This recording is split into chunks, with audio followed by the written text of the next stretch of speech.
কেমন লাগছে জেলখানায় ঢুকছিস? তো এখন আছি জেলখানার সামনে, জীবনে প্রথম জেলখানায় ঢুকছি। কারার ওই লৌহ কপাট ভেঙে ফেল। আর এই জেলখানায় বন্দী ছিল নেতাজি সুভাষচন্দ্র বোস। তো এখানে আছে ফাঁসির মঞ্চ। তো ইনি ছিলেন পশ্চিমবঙ্গের সর্বপ্রথম মুখ্যমন্ত্রী ডক্টর বিধানচন্দ্র রায়। নেতাজি সুভাষচন্দ্র বসুর কক্ষ, ফাঁসির মঞ্চ। একবার বিদায় দে মা, ঘুরে আসি। জেলখানা ভ্রমণ বিষয়টা কেমন বিস্ময়কর লাগছে, তাই না? বিস্ময়কর লাগলেও বিষয়টা সত্যি। একটা সময় ছিল মানুষ তখন জেলখানায় জোর করে আনা হতো মানুষকে, আর এখন একটা সময় এমন স্বইচ্ছায় হাজার হাজার মানুষ জেলখানা দেখতে আসছে, তাও আবার টাকা খরচ করে। আর এই জেলখানাটা কিন্তু আর 5টা জেলখানার মতো নর্মাল জেলখানা নয়, এর মধ্যে আছে অনেক ইতিহাস। সেসব ইতিহাস আজকেরই ঘুরে দেখার প্রোগ্রাম। চলে এসছে এখন আলিপুর সেন্ট্রাল জেল, ভিতরে প্রবেশ করা যাক। এই যে আছে আলিপুর জেল মিউজিয়াম, পাশেই আছে টিকিট কাউন্টার। প্রথমে আমাদেরকে এখন টিকিট কাটতে হবে। তো এখন টিকিট কেটে নিয়েছি, এটার ফেয়ার আছে জনপ্রতি 30 টাকা। আমরা 2টো টিকিট কেটে নিয়েছি। জেলখানা ঘুরতে যাচ্ছি আজকে জীবনে প্রথম। তো এখন আছে জেলখানার সামনে। একটু ভয় লাগছে না জেলখানার মধ্যে ঢুকছিস? জীবনে প্রথম জেলখানায় ঢুকছি। জানি না কোন দিন জেলখানায় পাঠিয়ে দিতে পারে, আজকে স্বইচ্ছায় ঘুরে নিচ্ছি। তো এখন ভিতরে এন্ট্রি করলাম, এটা মেন গেট। আর মেন গেটের ওপরেই আছে কফি হাউস, খুব সুন্দর একটা কফি হাউস দেখতে পাচ্ছি। পুরো জেলখানাটা আজকে ঘুরে দেখবো, ফার্স্ট টাইম জেলখানার এক্সপিরিয়েন্স তোমাদেরকে শেয়ার করছি আমি। আর এখানে কিছু ছড়া লেখা আছে, চলো এটা কার ছড়া তোমরা জানবে অবশ্যই, বাট আমি আমার মনে আসছে না ঠিক। অনেক কিছু দেখার আছে, তো চলো দেখতে থাকো ভিডিওটা। আশা করি ভিডিওটা তোমাদেরকে লাস্ট পর্যন্ত পাবো। এখানে ভিডিও করা অ্যালাউ আছে, ঠিক আছে, কোনো প্রবলেম নেই, ঠিক আছে। আর মেন এন্ট্রি গেট দিয়ে ঢুকেই এখানে আছে কিছু মানে তোমাদের সুবিধার্থে ঘোরার জন্য কোন দিকে কোনটা আছে, তো এগুলো দেখে তোমরা সহজে ঘুরতে পারবে। আর চলো এটার সম্বন্ধে কিছু বলি। তো এটা 1906 সালে এই জেলখানাটা ব্রিটিশ আমলে এটা উদ্বোধন, মানে ব্রিটিশরা তৈরি করে এই জেলখানাটাই, তারপর থেকে চলে। আর এই জেলখানায় বন্দী ছিল নেতাজি সুভাষচন্দ্র বসু, দেশবন্ধু চিত্তরঞ্জন দাস, এরকম বিভিন্ন দেশপ্রেমী, ঠিক আছে, যাদের জীবন বিসর্গে আমরা আজকে পেয়েছি আজকের স্বাধীনতা, তারা এই জেলেই বন্দী ছিল, এই জেলেই তারা সময় কাটিয়েছে।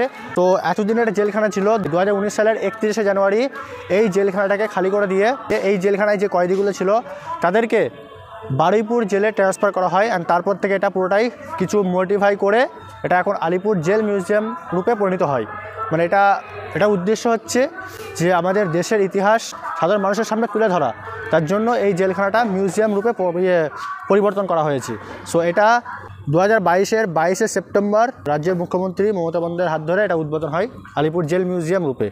এই জেলখানাটাই 2000 জন কয়েদিকে রাখা যাবে সেরকম বন্দোবস্ত ছিল, মানে 2000 জন কয়েদিকে এখানে আটকানো যাবে, এতটা বড় জেলখানা। এটা সেন্ট্রাল জেল বলা হতো এটাকে। তো এখানে আছে ফাঁসির মঞ্চ, নেহেরু কক্ষ, নেতাজি কক্ষ। আমি চলে এসেছি এখানে।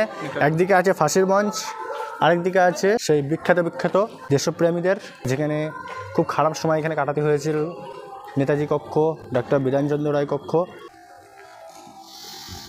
তো এটা আছে পশ্চিমবঙ্গের প্রথম যে মুখ্যমন্ত্রী ছিল ডক্টর বিধানচন্দ্র রায়, তিনি এই জেলেই 5ই সেপ্টেম্বর 1930 থেকে 16ই জানুয়ারি 1931 পর্যন্ত এই সেলের মধ্যেই ছিলেন। দেখাবো তোমাদেরকে, এর মধ্যে স্ট্যাচু করা আছে। তো ইনি ছিলেন পশ্চিমবঙ্গের সর্বপ্রথম মুখ্যমন্ত্রী ডক্টর বিধানচন্দ্র রায়। তো এই কক্ষটা আছে দেশবন্ধু চিত্তরঞ্জন দাসের, তিনি এখানেই বন্দী ছিলেন। একটা ছবি ওখানে দেওয়া আছে, এরকম 4 দেওয়ালের মধ্যেই থাকতে হতো। ভিতরে ওই যে বাথরুম দেখতে পাচ্ছ, ওখানেই, এর মধ্যেই খাওয়া দাওয়া, এর মধ্যেই সব। তো এখানে আছে বিভিন্ন কক্ষগুলো, বাট এখানে সব কটাতে নাম লেখা নেই, ঠিক আছে। যেটা দেখলাম দেশবন্ধু চিত্তরঞ্জন দাসের যে কক্ষটা আছে, মানে যে সেলটা আছে সেটা দেখা গেল। আর ওখানে ডক্টর বিধানচন্দ্র রায়ের কক্ষটা দেখলাম। ওপরে আরও সেল আছে দোতলায়, হ্যাঁ ওপরেগুলো যাবো এবার। ওপরে কি বন্ধ স্যার? তো নেতাজি সুভাষচন্দ্র বসুর যে সেলটা ছিল সেটা ওপরে, বাট ওটা এখন বন্ধ আপাতত, জানি না কেন, কোনো কাজের জন্য হয়তো বন্ধ হতে পারে। ওপরে প্রথম যে সেলটা আছে যতীনমোহন সেনগুপ্ত, তারপরে ওই যে আছে নেতাজি সুভাষচন্দ্র বসুর কক্ষ। অনেক কষ্টের জীবন পার করে যেতে ভালো লাগবে না, এখান থেকে তুলে নিয়ে গিয়ে ফাঁসির মঞ্চে ঝুলিয়ে দেবে। পাশেই আছে ফাঁসির মঞ্চ, চলো ফাঁসির মঞ্চটা দেখে আসি। নেতাজি কক্ষ থেকে বেরিয়েই চলে যাচ্ছে, একদম সামনে আছে ফাঁসির মঞ্চ।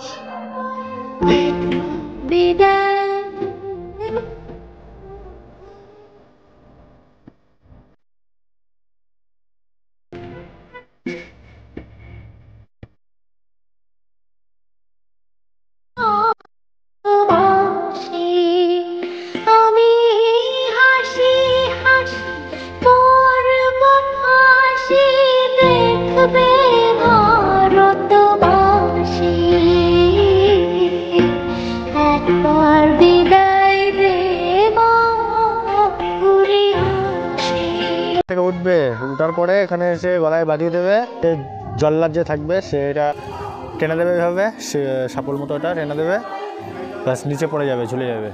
এখানে ফাঁসিতে ঝুলিয়ে যাওয়ার পরে যখন লাস্টটা নিচে পড়ে যেত তখন এখান থেকে বার করা হতো নাকি হাকিম, এখান থেকে নিচে নেমে লাস্টকে তুলে আনা হতো। মানে এইসব দেখে না কেউ গা শিউরে উঠছে এরকম ফাঁসির মঞ্চের সামনে। উপরে আরও কটা সেল আছে, ওখান থেকে দেশপ্রেমী মানুষরা তারা এইভাবে জানলা দিয়ে এভাবে তাকিয়ে থাকতো। যারা এই আলিপুর জেলে যারা শহীদ হয়েছিল, আলিপুর জেলের শহীদদের তালিকা, কানাইলাল দত্ত কবে মারা, কবে শহীদ হয়েছিল এই জেলখানায়, তাদের ডেটগুলো দেওয়া আছে।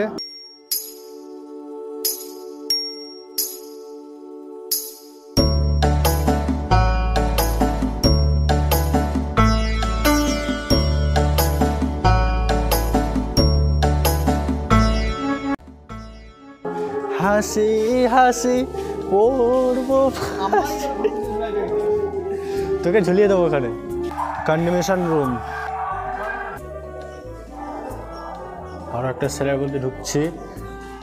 এখানে সব কয়েদিদেরকে বন্দি করে রাখা হতো, এখানে শুয়ে থাকতো কয়েদিরা। ওই যে টয়লেট, এখানেই খাওয়া দাওয়া, এখানেই আর এখানে এই যে লকার, এখান থেকে এটা তালা মেরে দেওয়া থাকবে, ব্যাস, আর বেরোনোর কোনো সিস্টেম নেই। গলা দিয়ে দেখবেন এখানে গাইজ দেখতে পাচ্ছ আরও কয়েক কটা সেল, এগুলো সব ভেবে তোমাদেরকে দেখাচ্ছি। জেলখানা, জেলখানা মানুষ আজ শয়ে শয়ে ঘুরতে আসছে, দেখতে আসছে জেলখানা। ওয়াক্কা পাড়াকে ব্রো, একসময় মানুষ যেতে চাইতো না, জোর করে নিয়ে আসা হতো, আর আজ স্বইচ্ছায় শয়ে শয়ে মানুষ আসছে জেলখানা ঘুরতে। চলো দেখে আসি আর কি কি আছে এখানে দেখার মতো। তো আর একটা কক্ষ পেলাম, নেহেরু কক্ষ। গাইস আমি এখন যেই সেলের সামনে দাঁড়িয়ে আছি, এটা সেই সেল যেখানে আমাদের ভারতবর্ষের প্রথম প্রধানমন্ত্রী জওহরলাল নেহেরু, তিনি এই জেলের মধ্যেই বন্দী ছিলেন 17 ফেব্রুয়ারি 1934 থেকে 7 মে 1934 পর্যন্ত। তো এই জেলের মধ্যেই তিনি বন্দী ছিলেন। তেনার একটা স্ট্যাচু এখানে করে রাখা হয়েছে। তো গাইস তারপরে আরও কটা এখানে সেল আছে, বাট এগুলোতে কিছু লেখা নেই বলে তোমাদেরকে দেখাতে পারলাম না। তো তারপর আমরা এখানে দেখতে পাচ্ছি পুরনো গোদামঘর বা লাইব্রেরি সেমিনার কক্ষ। তো চলো এটার মধ্যে দেখে আসি কি আছে। তো এটা আছে এন্ট্রি এখান থেকেই। তো ভিতরে ঢুকে দেখতে পাচ্ছি আমরা বিভিন্ন গ্যালারি, এখানে এখানে অনেক বই টই আছে যেগুলো তোমরা পড়তে পারো। তো ইতিহাসের অনেক হিস্টোরি এখানে লেখা আছে, বিভিন্ন বই আছে, বাংলা, হিন্দি, সংস্কৃত সব রকম ভাষা এখানে আছে। তো এক এক করে এখানে দেখতে পারো। তারপরে আছে এখানে পোস্ট কার্ড, অনেক পোস্ট কার্ড এখানে আছে, অনেক বই আছে। এখানে আছে ক্ষুদিরামের ফাঁসির একটা বই। তারপরে আছে আমাদের রাজ্যের মুখ্যমন্ত্রী মমতা বন্দ্যোপাধ্যায়ের লেখা কিছু বই। তো এগুলো চাইলে তোমরা পড়তে পারো। তো লাইব্রেরি থেকে আমরা এখন বেরিয়ে পড়লাম। এবার আমরা দেখতে পাচ্ছি সামনে আছে একটা তাঁতকল, এখানে জেলের কয়েদিরা যারা বন্দি থাকতো তাদেরকে এখানে কাজ করানো হতো। তো চলো দেখে নেই এখানে কী কী আছে। তো এখানে দেখছি আমরা এখানে স্ট্যাচু করে দেখানো হচ্ছে যে জেলের অফিসাররা তারা কয়েদিদেরকে কীভাবে কাজ করানো হচ্ছে, কীভাবে কাজ করাচ্ছে। এখানে কয়েদিরা তাঁত বুনছে। তো অনেকটা বড় এখানে এই তাঁতকল ঘরটা। তো আমি এখন আছি তাঁতকল ঘরের মধ্যে। এই কিছু কাজ করছে এখানে, আর বাকি স্ট্যাচু করে দেখানো হয়েছে, এগুলো তোমরা দেখতে পারবে। এখানে অফিসার আছেন, কয়েদিদেরকে কাজ করানো হচ্ছে। এখানে এগুলো তাঁত বোনা হচ্ছে, এগুলো দেখা। এখানে তাঁত বোনার সব যন্ত্রপাতিগুলো আছে। এটা বড়, অনেকটা বড় কক্ষ আছে। আর এদিকে রান্না বাড়া হতো। আর এই জেলখানায় রান্না বাড়া কাজকাম সব নিজেদেরকে মানে কয়েদিদেরকেই করতে হতো, ঠিক আছে। তারাই রান্না করতো, তারাই কাজ করতো। কয়েদিদের বাথরুম, এখানে রান্না বাড়া। তো এগুলো মানে আর কি জাস্ট আর কি মূর্তি করে মানে মানুষকে দেখানোর জন্য রেখে দেওয়া হয়েছে। এখানে স্নানঘর, এখানে স্নান করা হতো, গোসল করা হতো আর কি। ঠিক আছে ঠিক আছে, কাজ করো। হ্যাঁ আমি আসি তাহলে। চলো অনেক কাজ শিখে নিলাম এখান থেকে, তাঁত বোনা থেকে শুরু করে। তো গাইস আমরা এখন আছি একদম মিডিল পয়েন্টে, আর চারপাশটা তোমাদেরকে দেখাবো। তো চলো আর কি কি আছে এখানে দেখে নিই। এখানে আছে একটা ওয়াচ টাওয়ার। তো ওয়াচ টাওয়ারটা চলো পরে দেখাচ্ছি, তার আগে আমরা এখানে দেখে নিই আর কি কি আছে।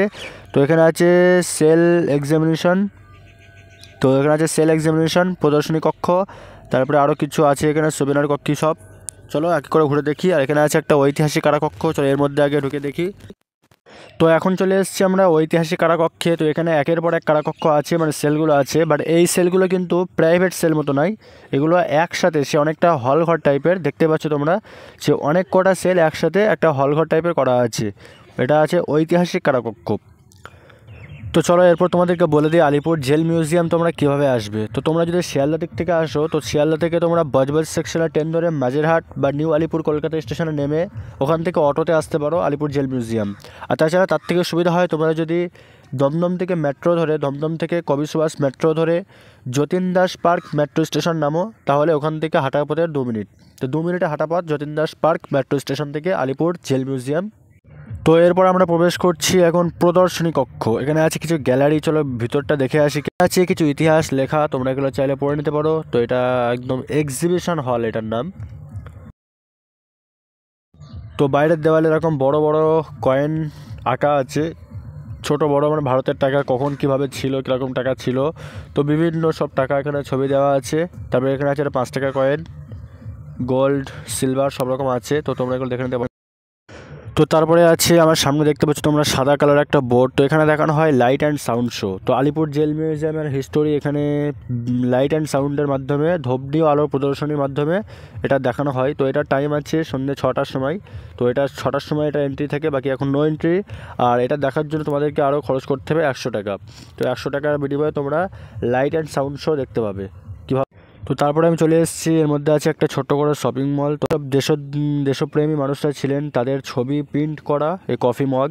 তো এগুলো চাইলে তোমরা বাই করতে পারো। তো এটার প্রাইস আছে 72 টাকায় কফি মগটার।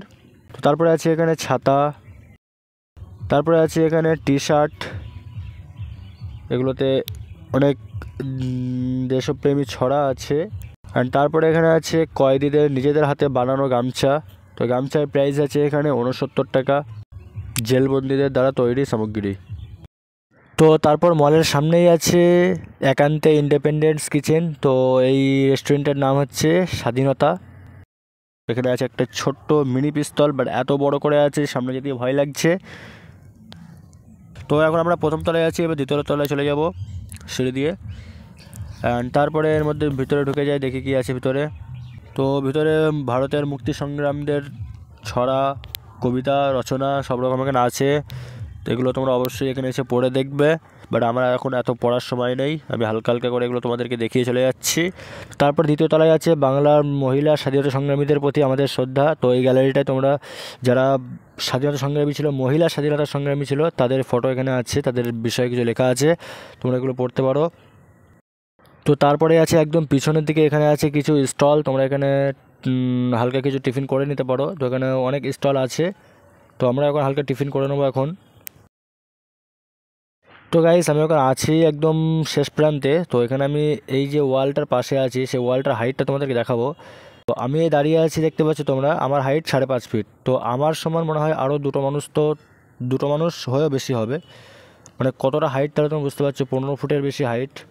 তো আমার ক্যামেরাম্যান ওখানে দাঁড়িয়ে আছে, তো ও দাঁড়িয়ে আছে, ওর হাইট মোটামুটি 5.5 ফিট মতো হবে। তো তারপরে তোমরা দেখতে পাচ্ছ কতটা হাইট, মানে 3টে মানুষের সমান হবে, মানে ওর মতো 3টে মানুষ লাগবে, তার মানে প্রায় 15 ফিট থেকে 17 ফিট হাইট হবে। এখানে কয়েদিরা বসে বসে গান শুনতো, এই যে গান হচ্ছে এদিকে। তো গাইস এই হচ্ছে ওয়াচ টাওয়ার। তো এই ওয়াচ টাওয়ারটা একদম মিডিলে করা আছে, আর এটা এমনভাবে করা আছে যেন বন্ধুরা সবসময় বুঝতো যে আমাদেরকে সবসময় গার্ড দিচ্ছে, ঠিক আছে, এমনভাবে এই ওয়াচ টাওয়ারটা করা আছে। আর অনেক সেল কিন্তু খোলা হয়নি, ঠিক আছে, সব কিছু পুরোটা খোলা হয়েছে, তার মানে 2000 জন বন্দি থাকবে সেরকম একটা সেল, একটা মানে জেলখানাটা। তো এই একটা সেল দেখতে পাচ্ছি, এটা বন্ধ আছে, সেল নাম্বার 4। তো এরকম অনেক কিছু বন্ধ আছে। তো গাইস ফাইনালি এখন এক্সিট হয়ে গেলাম। তো কেমন লাগলো আজকে ভিডিওটা অবশ্যই কমেন্ট করে জানাও। আর এখানে 2টো গেট আছে, একটা এক্সিট একটা এন্ট্রি। ওই দিকে আছে টিকিট কাউন্টার, ওখানে টিকিট কেটে এন্ট্রি করার জন্য, আর এই গেটটা আছে এটা এক্সিট। তো আশা করবো ভিডিওটা ভালো লেগেছে, সম্পূর্ণ ভিডিও তোমাদেরকে দেখানোর চেষ্টা করলাম। ভিডিও ভালো লাগলে লাইক কমেন্ট শেয়ার, চ্যানেলটাকে সাবস্ক্রাইব করবে। আর এই আছে আলিপুর মিউজিয়াম, 1906 সালে স্থাপিত। তো দেখা হচ্ছে নেক্সট ভিডিও, টাটা বাই।